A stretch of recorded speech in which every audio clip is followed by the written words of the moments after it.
इस समय हम मुजफ्फरनगर के पुरकाजी में मौजूद हैं और 2 दिन बाद 15 अगस्त मनाया जाना है।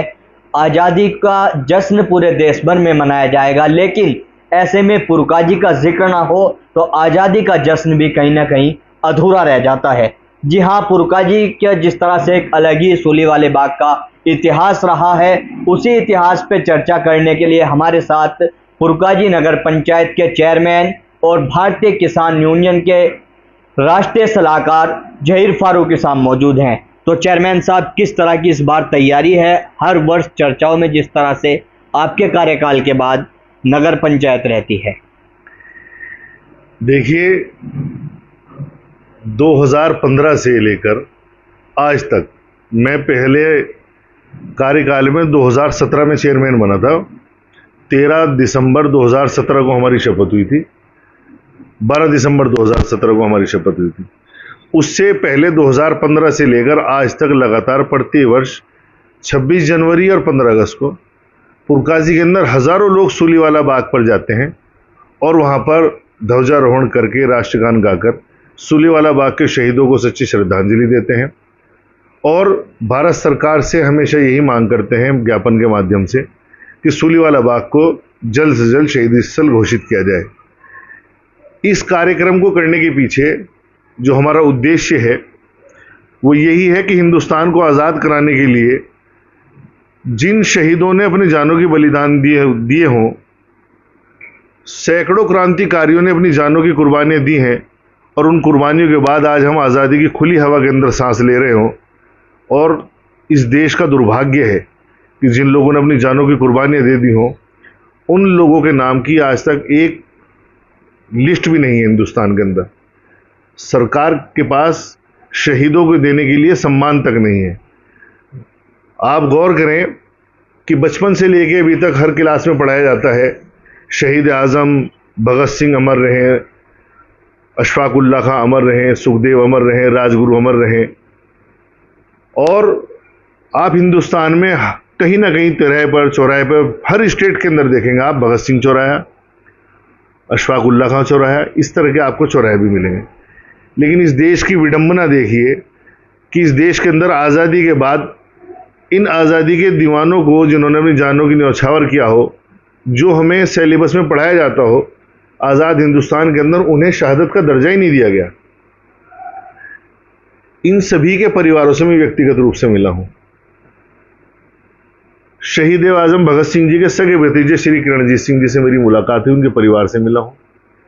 अशफाक उल्लाह खां के साहब के परिवार से शाहजहांपुर में जाके मिला हूं। सुखदेव जी के परिवार से मुंबई के अंदर मिला हूं, उनकी बहन वहां पे रहती हैं। इस तरह का सबके दिलों के अंदर एक टीस है, शहीद परिवारों के अंदर एक टीस है कि हमारे पूर्वजों की कुर्बानी को हिंदुस्तान के नेताओं ने, अब तक की सरकारों ने सिर्फ नाम ले लेकर भुनाया है, किसी ने शहादत का सम्मान नहीं दिया। तो ये तो देश की सियासत पर मैंने आपसे बात करी। और सूलीवाला बाग पर 2015 से पहले बहुत बुरी हालत थी। जिस जगह सैकड़ों लोगों को शहीद किया गया हो, जिस जगह शोभाराम त्यागी जैसे क्रांतिकारी को जमीन में गाड़ कर कुत्तों से फड़वाया गया हो, उस जगह मरे हुए जानवर पड़े रहते थे, कूड़ा करकट रहता था, गंदगी रहती थी। इससे बड़ा दुर्भाग्य आज़ाद हिंदुस्तान को और कोई नहीं हो सकता। और मैं आपके चैनल को देखने वाले सभी लोगों को बताना चाहता हूं सूलीवाला बाग के पीछे का इतिहास। 1857 की क्रांति जिस टाइम उफान पर थी, उस टाइम मुजफ्फरनगर के अंदर एक दरोगा, जेल के दरोगा थे जिनका नाम था बटरफील्ड, और एक लेफ्टिनेंट जनरल थे, उनका नाम था जॉन स्मिथ। ये अंग्रेज अधिकारी थे। क्रांतिकारियों ने जिला परिषद मार्केट के पास इनकी गोली मारकर हत्या कर दी। कई अंग्रेज सैनिकों को भी और उनके पुलिस वालों को भी वहां पे गोली मार के उनकी हत्या की गई। एक तरह से क्रांतिकारियों ने पूरे मुजफ्फरनगर पे कब्जा करना शुरू कर दिया। जो अंग्रेज अधिकारी वहां मौजूद थे, उन्होंने, जो आज शहर कोतवाली है, ये 1857 में ये कोतवाली भी थी और यहां पर तहसील भी थी। ये दोनों जगह इसी के अंदर थी। अंग्रेज़ों ने उसके अंदर छुप के जान बचाई। जो उस टाइम पे यहाँ पे कोतवाल थे, उन्होंने वो बाहर का जो गेट था उसे बंद कर दिया। जो गेट था वो कोतवाल महोदय हिंदुस्तान के ही थे, उन्होंने गेट बंद कर लिया। बाहर से क्रांतिकारियों ने खूब शोर मचा मचा के गाली भी दी, उनके अंदर के ज़मीर को ललकारा, लेकिन उन्होंने गेट नहीं खोला। अगर वो गेट खोल देते तो जनपद मुजफ्फरनगर, शामली, थाना भवन और आसपास सरदाना के आसपास के इलाके पे क्रांतिकारियों का कब्जा पूरी तरह से हो चुका था। अंग्रेज़ों के इतने बड़े जानमाल का नुकसान होने पर रुड़की से उन्होंने अपनी सेना की टुकड़ी बुलाई, और सेना की टुकड़ी पुरकाजी से सीधी मुजफ्फरनगर नहीं गई। उन्होंने पुरकाजी से देवबंद, थाना भवन, इस साइड होते हुए जो जो क्रांतिकारी रास्ते में जिन्होंने आंदोलन किए थे उन्हें पकड़ते रहे, और उन्हें पकड़कर सूलीवाला बाग पर शहीद किया गया। हिंदुस्तान आज़ाद होने तक 14 अगस्त 1947 तक, 14 अगस्त 1947 की रात में भी पुरकाजी के सूलीवाला बाग पर फांसी दी गई। वहां पर 2 पत्थर की बड़ी बड़ी सफील थी और एक ऊपर से उसमें सफील पड़ी हुई थी। उसके अंदर 2 लोगों के हाथ निकालने की ऊपर जगह थी। 2 लोगों को एक साथ फांसी पे चढ़ाया जाता था। आज जो अंदर बड़े बड़े पेड़ हैं, उन पेड़ों पे लटकाया जाकर मारा जाता था। सामूहिक फांसियां दी जाती थी। और बड़ा इतिहास ये है कि सूलीवाला बाग पर जिन लोगों ने अपनी शहादतें दी हैं, उसके अंदर महिलाएं भी बहुत हैं। 19-19, 20-20 साल की महिलाओं के नाम उसके अंदर हैं। पुरकाजी का क्षेत्र जो है, इस क्षेत्र के अंदर जब अंग्रेजों पे हमला किया, जो रुड़की से टुकड़ी आ रही थी, उन पे हमला करके उनसे हथियार छीन लिए। तोप थी, गोलियां थी, गोले थे। और वो पुरकाजी से खादर क्षेत्र में गांव पड़ता है 5 किलोमीटर इंटीरियर में, हरिनगर, उसके आसपास के दलदली क्षेत्र में उस टाइम दबा दी गई थी। जब वो धीरे धीरे जमीन समतल होने लगी, वातावरण बदलने लगा, तो किसान वहां पे खेती करते हैं, उसे जमीन को अपना एकसार कर रहे, उस पे जंदरा फेर रहे, तो जमीन के अंदर से वो तोपें निकली। 1996 में 3 तोप निकली, 3 तोप निकली, जिसमें से डीएम साहब के आवास के बाहर तोप रखी है, एक कप्तान साहब के यहाँ है, और एक तोप रुड़की गई थी। उसके बाद हरिनगर के खेत में से, किसान के खेत में से तोप निकली। वो 2 तोपें पड़ी रही बाहर निकल के, किसी ने उसकी सुध नहीं ली। उससे पहले भी हरिनगर के आसपास का जो जंगल था, वहां से जो मजदूर किसान जंगल में घूम रहे थे, उन्हें बड़े बड़े तोप के गोले मिले, पीतल के थे। उन्होंने वो पीतल के लाकर अपने यहाँ घर के अंदर उन्होंने पीतल पिघलाने के लिए उसे आग के अंदर रख दिया, और वो बम ब्लास्ट हो गए।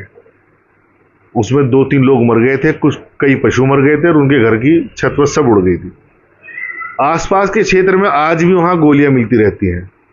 मेरी जानकारी में तो ये है कि कुछ दिनों पहले काफी वहां पर गोले और गोलियां मिली थी। जो वर्तमान में जो कमेड़ा पुलिस चौकी है, उसके आसपास क्षेत्र के लोगों ने उसे दबा दिया था। जिस तरह ये गोलियां दबा दी गई, गोले दबा दी गई, इसी तरह सूलीवाला बाग का इतिहास दबा दिया गया। तो मैं तो यही कहूंगा कि हिंदुस्तान के अंदर 1919 में जलियांवाला बाग का है, और 1857 में सूलीवाला बाग है। मैं तो सब हिंदुस्तानियों से यही कहूंगा कि देश की सरकारों ने अपने देश के लिए जान देने वालों के लिए कुछ नहीं किया। आज तक हिंदुस्तान आजाद होने से लेके, या होने के बाद से लेके आज तक भी आप देखिए, लाल किले पर झंडा फहराया जाता है। लाल किला मुगलों ने बनवाया, वो तो हम गुलामी की प्रतीक है, हमारे गुलाम थे जिन्होंने हमें गुलाम किया। उन्होंने एक बिल्डिंग बना दी, उसी पे झंडा फहराना शुरू कर दिया। ये शुरू से गलती होनी शुरू हुई और आज तक होती आ रही है।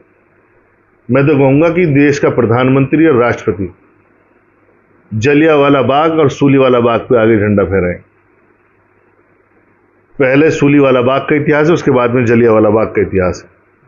कितनी अच्छी बात होगी अगर हिंदुस्तान के शहीदों को सच्ची श्रद्धांजलि देनी है तो आप सूलीवाला बाग पे, जलियांवाला बाग पे, और हिंदुस्तान में ऐसी बहुत सी जगहें हैं हर स्टेट के अंदर जहां सामूहिक रूप से अंग्रेजों ने हिंदुस्तानियों को, क्रांतिकारियों को शहीद किया है। उन जगहों पे जाकर हमारे प्रदेश के राज्यपाल, प्रदेश के मुख्यमंत्री, कैबिनेट मंत्री वहां पर सामूहिक राष्ट्र ध्वज का ध्वजारोहण करें, ये उन्हें सच्ची श्रद्धांजलि होगी। क्या चेयरमैन साहब, जैसे आपने बताया है कि आप इन तमाम परिवारों से भी आप मिले हैं, तो क्या शहीदों के सम्मान में किसी तरह की अभी भी कमी है? जैसे आप कह रहे हैं कि सच्ची श्रद्धांजलि अभी तक नहीं दी गई। देखिए, शहीदों के परिवार को आज तक हिंदुस्तान सरकार ने आज़ादी के बाद से लेकर आज तक कोई हिंदुस्तान के अंदर ऐसी लिस्ट नहीं है। मेरी बात हुई थी किरणजीत सिंह से, कोई लिस्ट नहीं है जिसके अंदर भगत सिंह जैसे का भी नाम शहीदों की लिस्ट में हो। ये मैं आपको अपनी निजी जानकारी के अनुसार बता रहा हूँ, जो मेरी उनके परिजनों से बात हुई है। और ये हमारे देश का दुर्भाग्य है। एक तरफ तो हम सिनेमा के अंदर हम फिल्म देखने के लिए जाते हैं, फिल्म देखने से पहले ही नेशनल एंथम होकर हम सब लोग खड़े हो जाते हैं। वो देश के सम्मान में, राष्ट्रीय ध्वज के सम्मान में हम लोग खड़े होते हैं। कितना अच्छा हो कि देश के प्रत्येक स्वस्थ नागरिक पे ये कानून बना दिया जाए कि जितने भी स्वस्थ नागरिक हैं सब अपने अपने इलाके के किसी बड़े मैदान में इकट्ठे होंगे प्रत्येक राष्ट्रीय पर्व पर, और वहां सब लोग सामूहिक राष्ट्रगान में भाग जरूर लेंगे।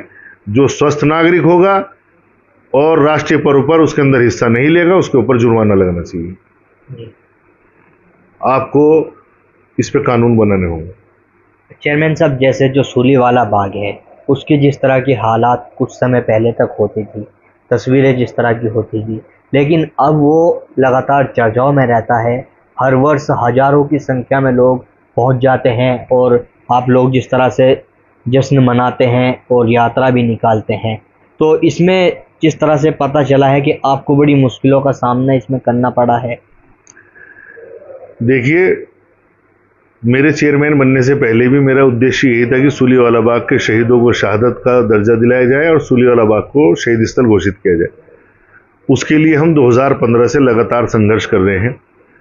पुरकाजी रोडवेज बस स्टैंड के अंदर सभी जाति और धर्म के लोग इकट्ठा होते हैं, जिनके दिल के अंदर देशभक्ति की भावना होती है, शहीदों के प्रति, शहादत के प्रति सम्मान होता है। सब लोग हम इकट्ठा होते हैं और हाथ में तिरंगा लेकर एक तिरंगा यात्रा के रूप में सूलीवाला बाग तक जाते हैं। हजारों लोगों का जनसैलाब होता है और उस जनसैलाब की बड़ी खूबी यह है, उसके अंदर अधिकतर वो लोग होते हैं जो कभी स्कूल नहीं गए, कभी कॉलेज नहीं गए, क्योंकि हमारे देश के अंदर राष्ट्रीय पर्व भी सिर्फ 5वीं या 8वीं तक के स्कूल के बच्चों तक सीमित रह गया कि 26 जनवरी 15 अगस्त पर थोड़ी देर के लिए झंडा फहराया, मीठे गुलदाने बांट दिए और उसके बाद में छुट्टी हो गई। जो लोग स्कूल ही नहीं कभी जा पाए, जो लोग गरीब तबके के लोग हैं, उन्हें राष्ट्रीय गान का मतलब ही नहीं पता, उन्हें राष्ट्रीय ध्वज का ही मतलब नहीं पता कि कहाँ राष्ट्रीय ध्वज कैसे फहराया जाता है। तो हमारे इस तिरंगा यात्रा में बड़ा तबका वो भाग लेता है जो कभी स्कूलों में नहीं जा पाया। तो ये मेरे लिए बड़ा फख्र की बात है कि ऐसे लोगों को भी मौका मिला और हमने देश के तिरंगे झंडे के प्रति और राष्ट्रगान के प्रति समाज के आखिरी पायदान पर रहने वाले गरीब तबके के लोग को भी जागरूक किया। रही बात सूलीवाला बाग के लिए संघर्ष करने में सामने आने वाली दिक्कत परेशानियों की, तो तरह तरह की परेशानियां सामने आई। कुछ अंग्रेजी मानसिकता के अधिकारी थे जिन्होंने पहली बार वहाँ, दूसरी बार भी वहाँ ध्वजारोहण होने में बाधाएं उत्पन्न करी, तरह तरह के बहाने के डाले उन्होंने। लेकिन हमने बिल्कुल स्पष्ट कर दिया था कि हम झंडा जरूर फहराएंगे। हमारा बस चले हम पाकिस्तान में और चाइना के अंदर जाके झंडा फहरा देंगे तो पुरकाजी का सूलीवाला बाग है। हमने अधिकारियों से साफ कह दिया था कि आप मिलिट्री बुला लो, पीएससी बुला लो, हम सूलीवाला बाग पे झंडा जरूर फहराएंगे। हम अपनी इस बात पर डिग रहे। फिर हरिनगर के गांव से तोप निकली, उस तोप को हम लाके सूलीवाला बाग पे रखना चाहते थे शहीदों के सम्मान में। लेकिन फिर वही बात कहूँगा कि कुछ नेताओं की खुजली हुई, कुछ अंग्रेजी मानसिकता के अधिकारियों की खुजली हुई, वो तोप यहाँ से उठा के आगरा भेज दी गई लैब के अंदर स्क्रीनिंग के लिए कि उसकी जांच होगी कि वो मुगल कालीन है, ब्रिटिश कालीन है। उस तोप के ऊपर लिखा हुआ है 1850। उसके बावजूद भी उसे यहाँ से उठा के इसलिए भेज दिया गया कि उसकी जांच होगी। बिल्कुल स्पष्ट है, जांच में भी होगा कि 1850 की यानी ब्रिटिश कालीन है। तोप को यहाँ लाने का प्रशासन की मौजूदगी में आया। प्रशासन को पहले हम मेमोरेंडम दे चुके थे, ज्ञापन दे चुके थे कि वहाँ पे तोप दबी हुई है। तोप को प्रशासन की मौजूदगी में लाया गया। फिर भी शहीदों के सम्मान में और शहीद स्थल बनाने की मांग को लेकर उठने वाली आवाज को दबाने के लिए हमारे खिलाफ इंडियन ट्रेजर ट्रोव एक्ट के तहत मुकदमा लिखा गया। उस मुकदमे के खिलाफ हमने उच्च न्यायालय इलाहाबाद के अंदर रिट दाखिल करी और हाई कोर्ट इलाहाबाद ने उस मुकदमे को खारिज कर दिया। तो तरह तरह की बाधाएं आई। लगातार 9वां साल है जब हम फिर 15 अगस्त आने वाली 15 अगस्त को हर्षोल्लास के साथ उसी उद्देश्य के साथ कि वहाँ के शहीदों को श्रद्धांजलि देनी है, शहीदों को सम्मान दिलाना है और उसे शहीद स्थल बनाना है। जो 2015 की हालत थी आज वो हालत नहीं है, हमने बदल दिया। आज वो मिनी पार्क के रूप में हमने डेवलप कर दिया, सब गंदगी वहाँ से हटा दी। वरना देश का दुर्भाग्य है कि जहाँ सैकड़ों लोगों को शहीद किया गया हो उसके सामने से भी बिना मुंह पे कपड़ा ढके कोई गुजर नहीं सकता था, इतनी गंदगी। तो हम सब लोगों का सौभाग्य है कि जनपद मुजफ्फरनगर के अंदर एक जगह ऐसी है जहाँ सैकड़ों लोगों ने इस तरह से कुर्बानियां दी हों। और ये बड़ा दुर्भाग्य है कि देश की खराब राजनीति की भेंट मुजफ्फरनगर का सूलीवाला बाग और मुजफ्फरनगर में और भी बहुत जगह ऐसी हैं जहां अंग्रेजों ने क्रांतिकारियों को शहीद किया है, लेकिन वो सब जगहें और शहादत घटिया सियासत की भेंट चढ़ गई। क्या लगता है चेयरमैन साहब, जिस तरह से आप तमाम बातें बता रहे हैं, सूलीवाले बाग के इतिहास को दबाने की कोशिश है? देखिए, सूलीवाला बाग के ही इतिहास को दबाने की कोशिश नहीं है। ये तो अब तक जितने भी हिंदुस्तान के अंदर शहीद स्थल हैं उनके प्रति सरकारों ने उचित सम्मान नहीं दिया। वर्तमान सरकार में हमने सूलीवाला बाग का निर्माण किया। उसका निर्माण करने में, उसकी गंदगी हटाने में तरह तरह की परेशानियों का सामना, लगातार एप्लीकेशन दे गई जी यहाँ कोई गलत हो रहा जी, पुरकाई से बाहर क्षेत्र है जी, बाहरी क्षेत्र है जी, इस तरह की बातें चलती रही।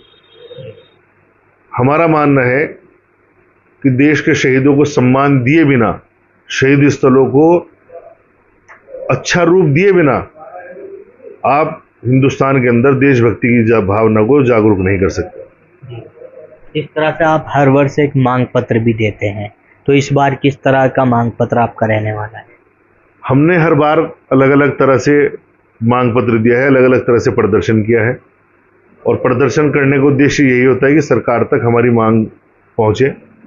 हमने आज़ादी के दिन हिंदुस्तान के अंदर सामूहिक गिरफ्तारियां भी दी हैं। पुरका जी के अंदर एक बार हमने गले में फांसी के फंदे डाल डाल के भी सूलीवाला बाग तक प्रदर्शन किया।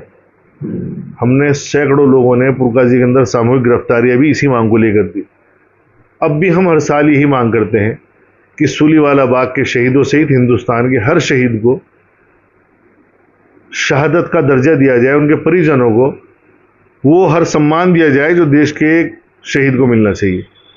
और इन ऐतिहासिक स्थलों को, ये राष्ट्रीय धरोहर हैं, शहीद और शहीद स्थल हमारे राष्ट्रीय धरोहर हैं, इन्हें संग्रहित करके अच्छे से अच्छा इन्हें डेवलप किया जाए, वहाँ पे सुख सुविधाएं दी जाएं, लाइब्रेरी बनाई जाए और जो भी वहाँ बना सकते हो ऐसा स्थल बनाया जाए जिससे आने वाली नस्लों के लिए वहाँ पर प्रेरणादायक हो, जगह प्रेरणा मिले।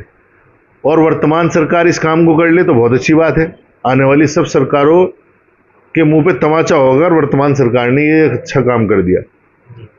जो सरकार काम करेगी उसी सरकार की तारीफ की जाएगी। क्योंकि मैं भारतीय किसान यूनियन से जुड़ा हुआ हूँ, मैं निर्दलीय दूसरी बार लगातार चुनाव जीता हूँ, तो मेरा किसी राजनीतिक पार्टी से इतना सरोकार नहीं है। मेरा तो सरोकार सिर्फ इतना ही है, जो पुरका जी के सूलीवाला बाग को शहीद स्थल घोषित कराएगा, जो हिंदुस्तान के शहीदों को शहादत का दर्जा दिलाएगा, मेरी निगाह में तो वही सरकार अच्छी।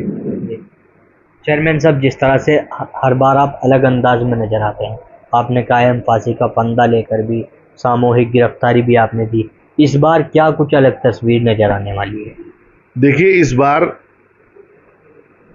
हजारों देशभक्त सुबह 9:30 बजे तक पुरकाजी रोडवेज बस स्टैंड के अंदर इकट्ठा होंगे। सबके हाथों में तिरंगा झंडे होंगे। करीब 51 मीटर का तिरंगा तैयार कराया गया है जिसे साथ लेकर चलेंगे।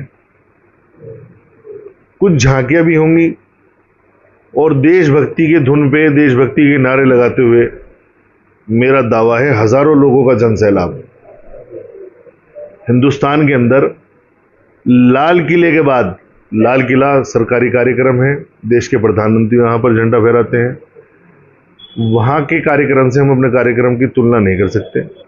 लेकिन आम जन की भीड़ का, आम लोगों का प्रोग्राम पूरे हिंदुस्तान में कहीं इतनी बड़ी तादाद में नहीं होता जितना बड़ा पुरकाजी के अंदर होता है। तो इस बार की ये तैयारी है, क्या संदेश है पुरकाजी के अवाम के लिए? देखिए, पुरकाजी के अवाम के लिए मेरा संदेश यही है कि मैंने 2015 में ही कहा था कि सियासत पुरकाजी की उस मोड़ पर आ जाएगी कि यहाँ पर हर नेता को झंडा फहराना जरूरी हो जाएगा। 2015 से पहले यहाँ कोई नेता झंडा तक नहीं फहराया करता था। इक्का दुक्का कोई फहरा लेता होगा, ये 2-4 आदमी बुला के उसकी बात दूसरी, वरना सिर्फ सरकारी स्कूलों तक सीमित था और स्कूलों तक सीमित था।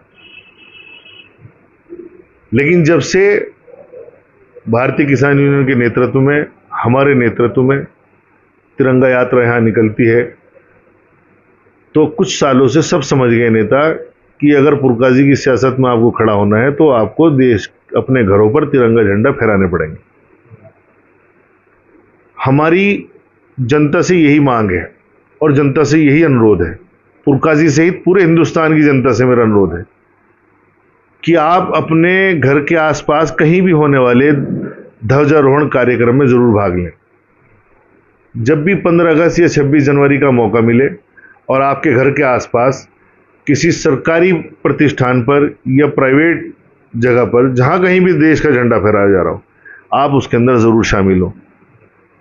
इसमें किसी भी तरह कोई जाति, धर्म, राजनीति आनी नहीं चाहिए।